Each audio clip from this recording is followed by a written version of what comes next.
it seems as if there is no any freedom for the Mugabe brothers, and their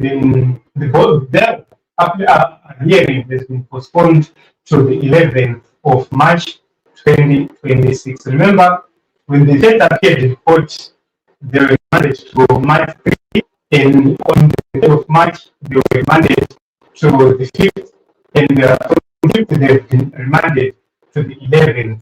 This is what is happening.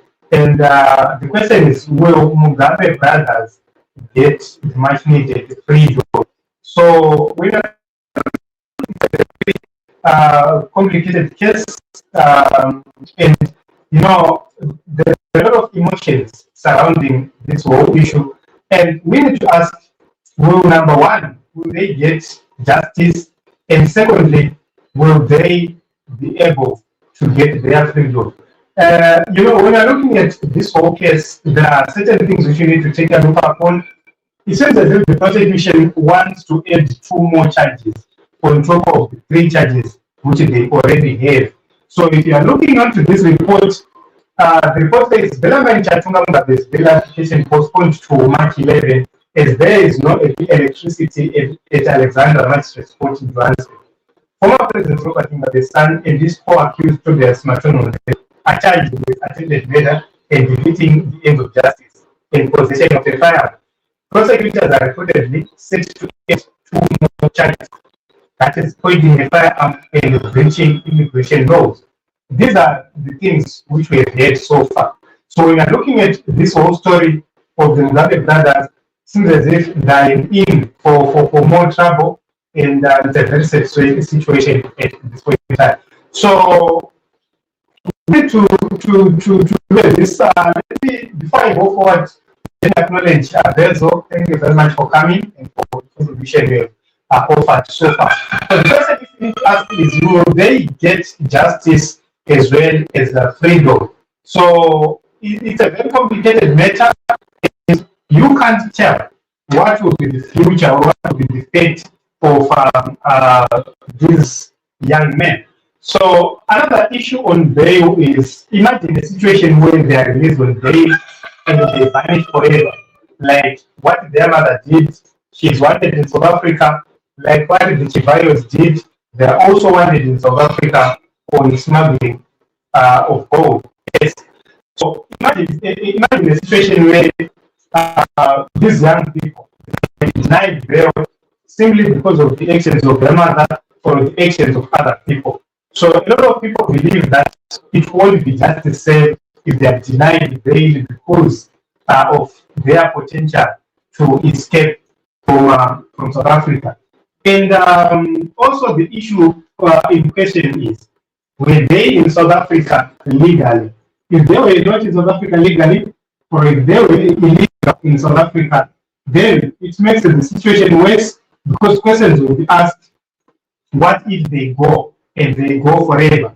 So what do they lose if they are to leave South Africa? What will be the kind of bail are they going to be given? Are they going to deliver title deeds for a certain property, or they will simply give money as security?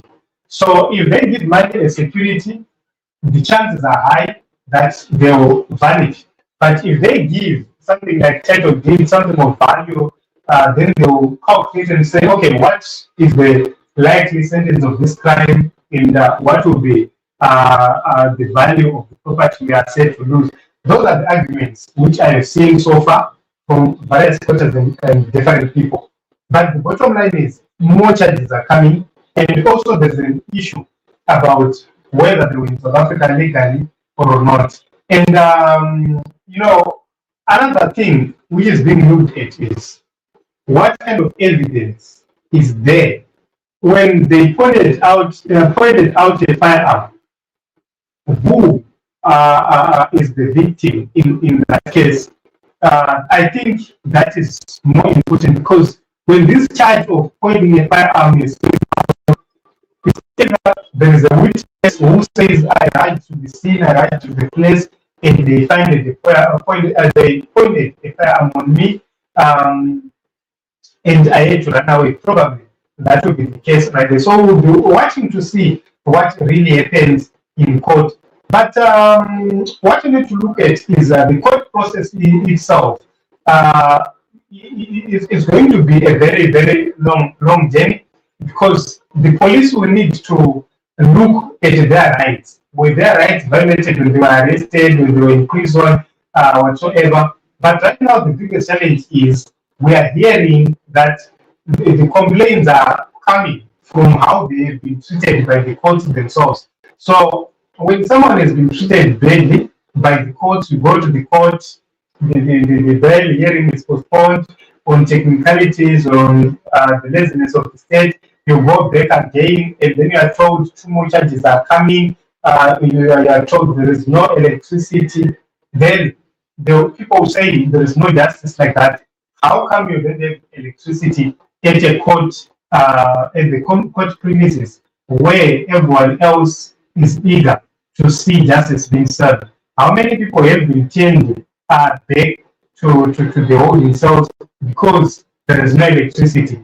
And for how long will the court have no electricity? And what guarantee is there that the next time they'll come back, they'll find electricity at the court premises?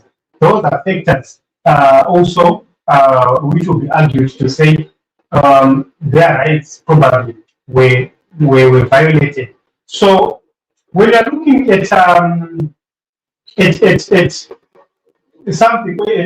like this, the court will need to ascertain whether the evidence before it is weak or is improperly obtained, or the charges cannot be proven beyond any reasonable doubt. That is the mandate of the court. That is what is expected of the court. And also, according to the people very, very close to what is happening, they feel that they might be released or they might be acquitted because of some inconsistencies which are in this case. Hence, that is the reason why you see the prosecution is trying to add more charges, and there are a lot of delays which are happening. They are dilly-dally. And also, what you need to understand is they have the right to appeal.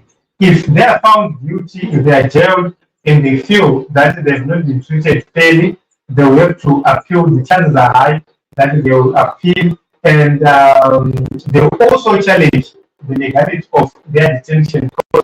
It's as if right now there is a deliberate move to continue to help in holding or in detention without them getting the opportunity to a fair bail hearing. Those are the issues which are at stake right now. So let's also relate to political pressure. In South Africa, the politics in South Africa, they will be facing pressure, and they also face political pressure. Why is at the same time they will also be facing diplomatic pressure from some cultures? Because questions will be asked, why is it that the regime in Harare is failing to protect the sons of the President of Zimbabwe? So you might see that you might go to an extent where there might be diplomatic pressure on these issues. But remember, there will be more pressure from the public and from the political spheres. There is going to be more media scrutiny. The media is well alert on this matter, and they are not going to let it slip for even an inch. So it's very, very interesting to see that is what is happening. So at this point in time, what we need to note is the Mugabe, they've been told to come back to court on the 11th. That is when they will be coming back to court, 11th of March 2026. And remember, they came to court the first time. It was postponed to 10th, and they came on the 10th. It was postponed today, and today it has been postponed again to the 11th. And this is where they are right now.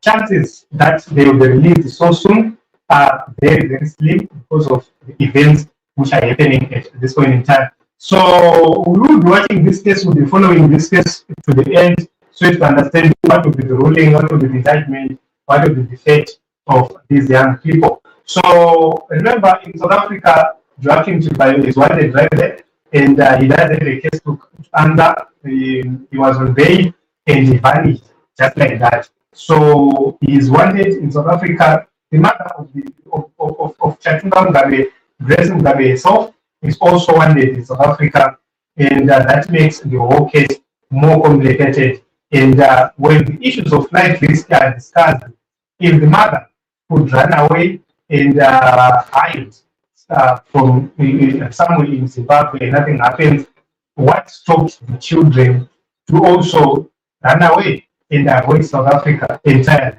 So it's very interesting. We're watching to see what happens, but we hope and believe that justice will be served.